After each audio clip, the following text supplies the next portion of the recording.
All right, this is going to be the last video for Note 78. We're going to cover question number 5, all of its little bits, parts, and pieces.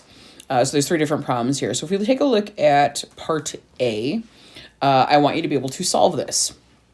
So what I'm going to do is rewrite this as an exponential because I have no idea what's going on right now. So we've got a base 2. Remember, the logarithm is equal to the power, so this equals 3. And then I'm going to set this equal to x plus 1. All right, so 2 to the third is 8, and that's going to equal x plus 1. If I then subtract 1 from both sides, I get x is equal to 7.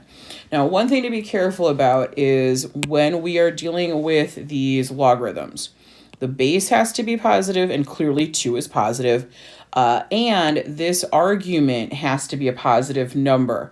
So x plus 1 has to, whatever we put inside of it, has to be positive.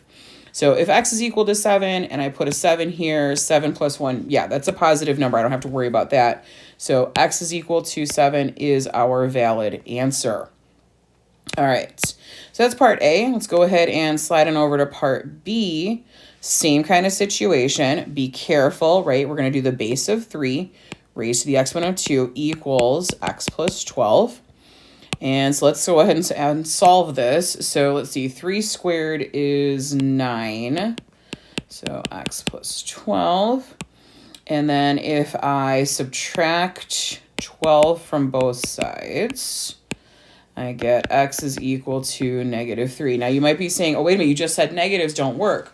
I did say negatives don't work, but here's the thing. It's the entire expression cannot be negative. Not that x can't be negative.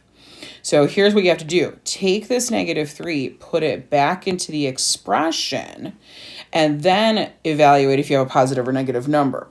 So if you put negative 3 in here for x, well, negative 3 plus 12, well, that's a positive number. So that's fine. All right. So just be aware that when we're talking about negatives and positives, you could actually even have a situation where x is a positive number and it doesn't work. So just be aware of that. All right. Yeah. All right. Part C here. Okay. So now we've got this weird situation of we've got a log here and a log here. Well, we've actually kind of dealt with stuff like this with the exponentials. So an example, I'll kind of change this up. If you had 2 to the 5th equals 2 to the x plus 3, well, then we said, whoops, not that stuff. We said, all right, those two bases are the same, so then the exponents have to be the same. All right, cool. And by the way, I just made this equation up. It has nothing to do with what's in front of you.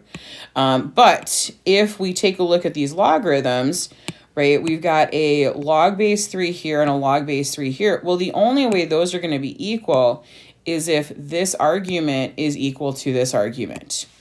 All right, so let's go ahead and simplify this and actually rewrite it. So I'm going to do argument of x plus 2 equals the argument of 2x minus 9, and I'm going to solve this. So let's see, if I subtract an x and I add a 9 to both sides, I can do that. So x minus x is gone. Let's see, 2 plus 9 makes, what is that, 11? 2x minus an x is an x. Negative 9 plus 9 is gone. All right, so I've got x is equal to 11. But I do want to double check, all right, because while this is a positive number, if either of these arguments becomes a negative value, we have a problem. All right, so if I go with 11 up into here, 11 plus 2, that makes 13. 13's fine. If I put 11 up into here, 2 times 11 makes 22. 22 minus 9 is still going to be a positive number. So, all right, we are good. All right, so that is all the little bits, parts, and pieces for question number 5 here on solving. So we're using this whole idea of you can convert logs to exponential. You can convert exponential to logarithmic to solve these problems. As always, please let me know if you have any questions or concerns, and I will see you in the next one.